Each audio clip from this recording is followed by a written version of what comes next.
क्या हाल चाल, कैसे हो सभी। आई होप सब बहुत बढ़िया हैं। तो आप लोगों ने कमेंट में भाई बिल्कुल एकदम हल्ला मचा दिया था कि ma'am from barter to money पढ़ा दो। ये हमारी फर्स्ट टर्म में हाफ ईयरली में आ रहा है। तो आज हम लोग करने वाले हैं बार्टर टू मनी, वो भी वन शॉट में। तो भैया बार्टर टू मनी यार देखो बहुत इजी चैप्टर है, आपको बहुत इजीली समझ में आएगा कि बार्टर सिस्टम जो है वो पहले जब हमारे पास सिक्के नहीं थे, नोट नहीं थे, उसके पहले लोग ट्रांजैक्शन कैसे करते थे। ये फोन पे, गूगल पे तो अभी की बातें हैं। बहुत हिस्ट्री में लोग कैसे पैसे पैसे को एक्सचेंज करते थे, वो हमें इस क्लास में चमकाना है। तो मेरा नाम है सृष्टि, मैं हूँ आपके एसएसटी मेंटोर एंड चलिए शुरू करते हैं। तो आज क्या क्या पढ़ेंगे भाई हम, आज वन शॉट में पूरे चैप्टर को चमकाने वाले हैं। सबसे पहले बार्टर सिस्टम क्या होता था, तो देखो सीधी बात है भाई। फॉर एन एग्जाम्पल कि तुम बहुत पहले के जमाने में रह रहे हो, तुम्हारे पास पैसे नहीं है, सिक्के नहीं है। अब तुम्हें मान लो गेहूं की जरूरत है, ठीक है, तो तुम किसी को ढूंढोगे जिसके पास गेहूं है, तुम उससे गेहूं लोगे और उसको बदले में वो चीज दोगे जो उसे चाहिए। फॉर एग्जाम्पल इन बहन को भैया गेहूं चाहिए और इन भाई साहब को एप्पल चाहिए। इनका नाम रख देते हैं हम रानी, इनका नाम रख देते हैं हम राजा।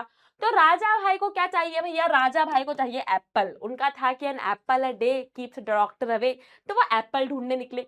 तो इनके पास थे एप्पल और इन्हें गेहूं चाहिए थे। तो जब आप एक्सचेंज ऑफ कमोडिटीज करते हो बेटा, पैसों का एक्सचेंज नहीं करते हो, चीजों को जब आप एक्सचेंज करते हो तो उस सिस्टम को क्या कहते हैं, बार्टर सिस्टम कहते हैं। एक्सचेंज ऑफ गुड्स और services for other goods and services is called barter system. जो अर्लीस्ट फॉर्म, सबसे पहले ऐसे ही लोग क्या करते थे, चीजों को एक्सचेंज करते थे।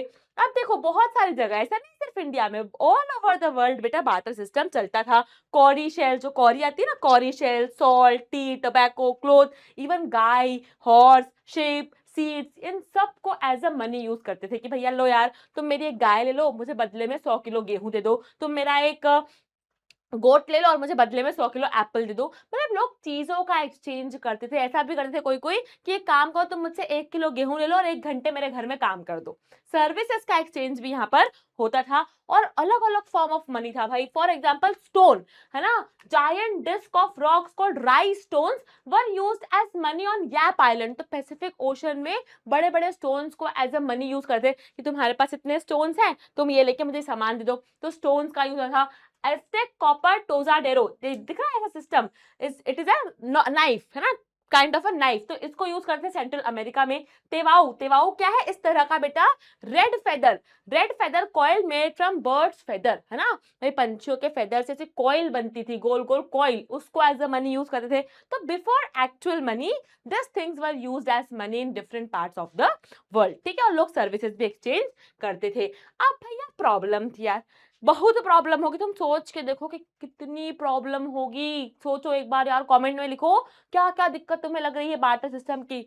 मान लो भैया मुझे 1 किलो एप्पल चाहिए। अब मैं पूरे जगह ढूंढूं पहले तो कि किसके पास 1 किलो एप्पल है, और दूसरी बात ये होनी चाहिए कि उस एप्पल के बदले में मैं उसे दूंगी क्या, है ना, उसे भी तो उस चीज की नीड होनी चाहिए। ये हो सकता है, ड्यूरेबिलिटी का इशू हो सकता है, मतलब बहुत सारे इश्यूज थे किसमें बेटा, बार्टर सिस्टम में। क्या क्या इशू थे, इशू नंबर 1 बेटा, इशू नंबर 1 ले लो आप। सबसे पहले मिलते हैं डबल कोइंसिडेंस ऑफ वॉन्ट्स। मतलब दोनों पार्टी अलाइन होनी चाहिए ना। भाई तुम्हें एप्पल चाहिए पर सामने वाले को भी तो तुमसे कुछ चाहिए होना चाहिए, तो दोनों पार्टीज का अलाइन होना जरूरी था। दूसरी भैया डिविजिबिलिटी। फॉर एन एग्जाम्पल तुम्हारे पास एक गाय है, मान के देखो तुम्हारे पास एक गाय है।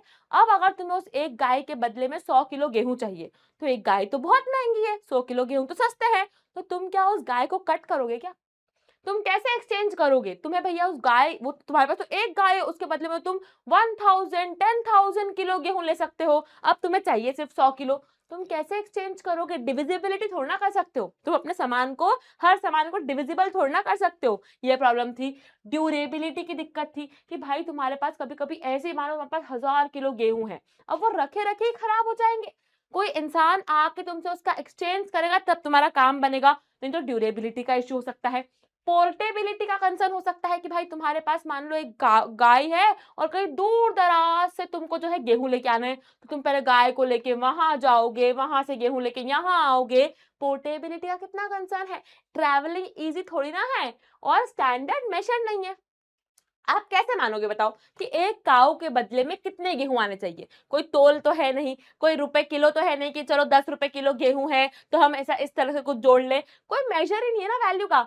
1 किलो गेहूं के बदले में आप 1 किलो सेवफल ले रहे हो। अब सेवफल 100 रुपीज किलो है, गेहूं 20 रुपए किलो है। तो आप कैसे मेजर कर रहे हो? कोई स्टैंडर्ड वैल्यू ही नहीं थी मेजरमेंट की। तो ये सब क्या थी बेटा? दिक्कतें थी किसके साथ? बार्टर सिस्टम के साथ। अरे बात चमक रही है क्या? समझ में आ रहा है क्या? जैसे डबल क्वेश्चन का एग्जांपल लो तुम कि मान लो तुम्हारे पास एप्पल है ना भाई, तुम हो राजा और एक है रानी। अब भैया राजा जो है, राजा भाई के पास एप्पल है और रानी, और इन्हें चाहिए क्या? इन्हें चाहिए क्या? ऐसे नहीं, यहाँ लिखना पड़ेगा। यहाँ है भैया राजा, यहाँ है रानी और इसका नाम लेते हैं हम काजू, है ना। राजा रानी और काजू 3 लोग हैं। अब राजा भाई के पास एप्पल है, उन्हें गेहूं चाहिए, ठीक है भैया। रानी दीदी के पास शूज है, उन्हें एप्पल चाहिए। काजू भैया के पास चावल है, उन्हें शूज चाहिए। अब ट्रांजैक्शन कैसे पॉसिबल है? भाई इनके पास एप्पल है, इन्हें राइस चाहिए। ये ढूंढेंगे राइस किसके पास है, किसके पास है, तो राइस इनके पास है, लेकिन इन्हें शूज चाहिए, इनके पास एप्पल है। ट्रांजैक्शन ही पॉसिबल नहीं हो रहा है। घूम जाओगे सभी लोग भाई, 10 बार ट्रांजैक्शन करोगे तो चीजें सॉर्ट होगी। तो डबल कोइंसिडेंस ऑफ फंड्स मतलब क्या होता है बेटा? कि दोनों पार्टीज अलाइन हो, है ना। मेरे पास वो सामान हो जो दूसरे को चाहिए और दूसरे के पास वो हो जो मुझे चाहिए। That is very much difficult. ठीक है। डिविजिबिलिटी का इशू है कि मान लो भैया आपके पास एक गाय है या एक बफेलो है, आपको मेडिसिन भी लेनी है, आपको स्वेटर भी लेना है, आपको शूज भी लेने हैं, आपको गेहूं भी लेने हैं। अब आप कैसे करोगे? आप कैसे करोगे? आपको पहले, अब पता है क्या करना पड़ेगा? आपको पहले ये बफेलो देख के उससे बहुत सारे किसी और से व्हीट लेना पड़ेगा, गेहूं लेना पड़ेगा। फिर वो गेहूं, मान लो आपने 100 बोरी गेहूं लिए। अब वो 100 बोरी गेहूं में से 2 बोरी आप मेडिसिन वाले को दोगे, उसे मेडिसिन लोगे। 4 बोरी आप स्वेटर वाले को दोगे, उसे स्वेटर लोगे। आपको डिविजिबिलिटी नहीं कर सकते हो ना हर चीज की। तो this is a very big problem. ठीक, this is a very big problem.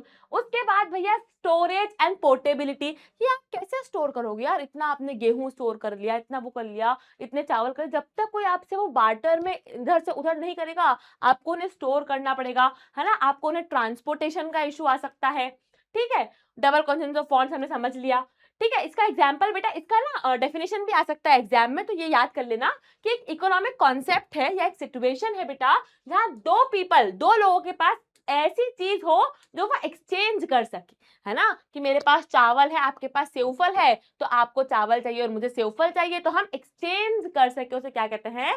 Double coincidence of, double bonds, coincidence of bonds कहते हैं। फिर कॉमन स्टैंडर्ड वेशन नहीं है, कोई कॉमन स्टैंडर्ड नहीं है भैया। कैसे आप मेजरमेंट दोगे? आप 1 किलो सेवफल के बदले 1 किलो गेहूं कैसे ले रहे हो?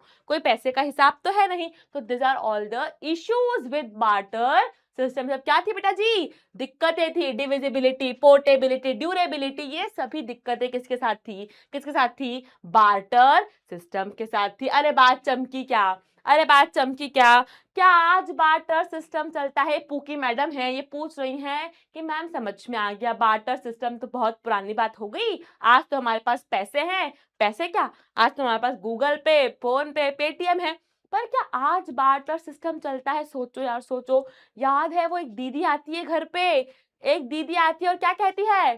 पुरानी साड़ियों के बदले में नए बर्तन ले लो। सुना है कभी? पुरानी साड़ियों के बदले में कारपेट बनवा लो, पुराने बर्तनों के बदले में ये कर लो। आज भी अदला बदली होती है, आज भी बेटा कहीं कहीं बार्टर सिस्टम चलता है। जैसे एक बहुत फेमस एग्जांपल है जूना बिल मेला, है ना। जूना बिल मेला जो असम में लगता है, आज भी चलता है बेटा। यहाँ पर 3 दिन का ये फंक्शन होता है असम में, मोरी गांव में।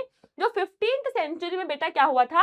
एज अ मीटअप, है ना, एज अ मीटअप शुरू हुआ था ऑफ तीवा, करबी, खासी और जयंतिया चीफ्स का, कि सब लोग मिलेंगे, बढ़िया पॉलिटिकल चीजें डिस्कस करेंगे, है ना। एक मेला टाइप, एक मेला लगाएंगे। आज भी यहाँ पर क्या होता है? बार्टर सिस्टम चलता है कि देखो ये भैया को अदरक चाहिए तो अदरक के बदले में शक्कर दे रहे हैं। आज भी यहाँ पर बार्टर सिस्टम चलता है। कहाँ पर? जून बिल मेला में। barter system is still practiced here. Locals exchange roots, vegetable, fruits, herbs, spices, handmade goods for rice, cake and other produce, है ना। भाई मान लो मैंने कुछ बढ़िया सा कुछ स्वेटर बनाया है, तो स्वेटर के बदले में मैं कुछ फ्रूट्स ले आऊंगी, है ना। ऐसा आज भी यहाँ पर जून बिल मेला में क्या होता है?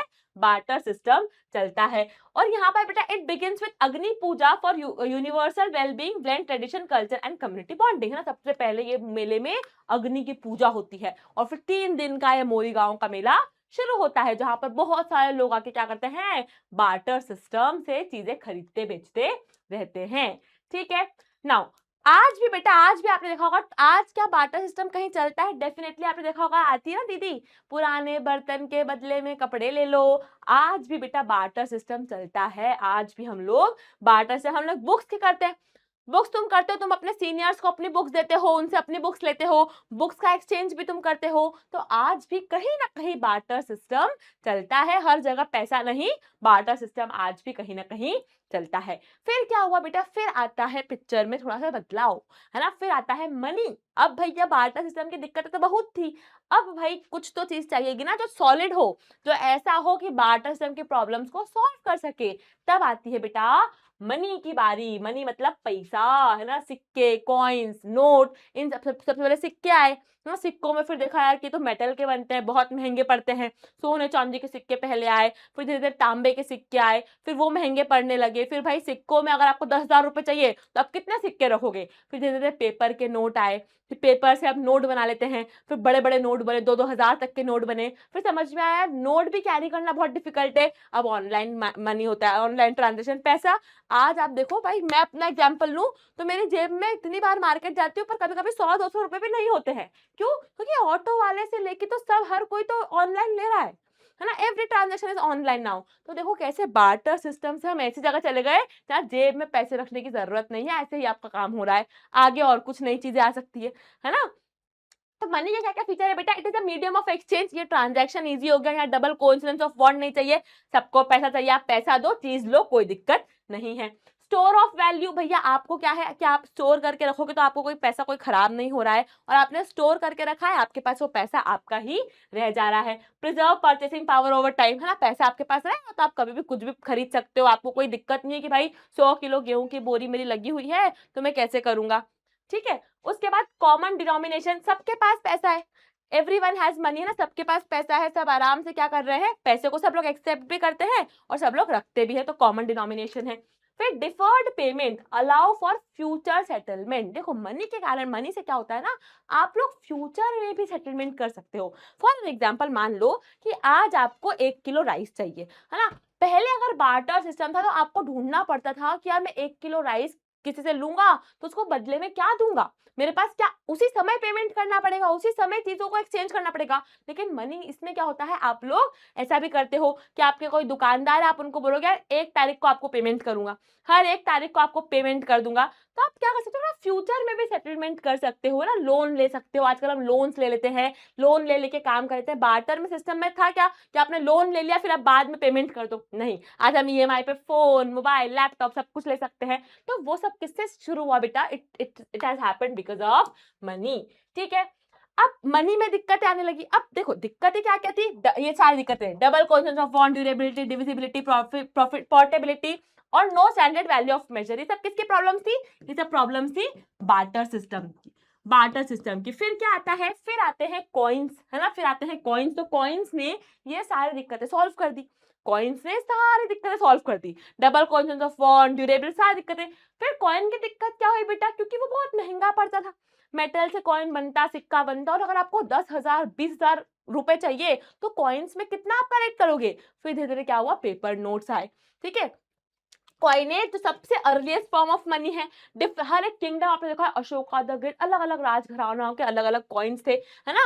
Minting and issue of coins was controlled by the rulers. जिस रूलर का कॉइन होता, सिक्का होता, उसकी मिंटिंग, उसको बनवाना, उसको इश्यू करने का काम किसका होता, उस राजा का होता। ओवर टाइम क्या हुआ, कॉइन बहुत पावरफुल होते गए, कॉइन्स बहुत फेमस इंडिया में होते गए।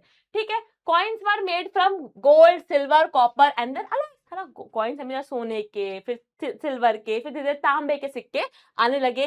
दे वर कॉल्ड करशापनास और पन्नास, है ना, कॉइन्स को बेटा करशापनास और पन्नास भी कहते थे। दे वर द सिंबल, और उनपे एक रुपए, आर का सिंबल, है ना, ऐसा यहाँ नहीं है, ऐसा र का सिंबल, ऐसा पंच मार्क होता था, मतलब ये क्या है, एक रुपया है। दो कॉइन सिक्के के दो पहलू होते, एक हेड होता और एक टेल होता, और दोनों पहलू पे कुछ अलग अलग ड्रॉइंग, अलग अलग डिजाइनिंग की जाती थी, है ना, जिसमें हम एनिमल्स हो सकते थे, ट्रीज, हील्स और भगवान के फोटो या राजा रानी के फोटो सिक्कों पर बनते थे। फॉर एग्जाम्पल चालुक्य ना, चालुक्य के कॉइन्स में वरह, वरह मतलब विष्णु भगवान का एक अवतार है। This is the coin of Chalukya, जिसमें वरह, वरह इज अ विष्णु भगवान का अवतार, उनकी फोटो है, जिसमें three tiered decorated with three tiered parasol on the other, और पीछे क्या है, थ्री टायर्ड पैसेरोल है। तो अलग अलग कॉइन जो है, देखो this is a three tiered parasol. तो अलग अलग सिक्के अलग अलग समय पर चलते रहे, है ना, कॉइन्स बहुत फेमस हो गए।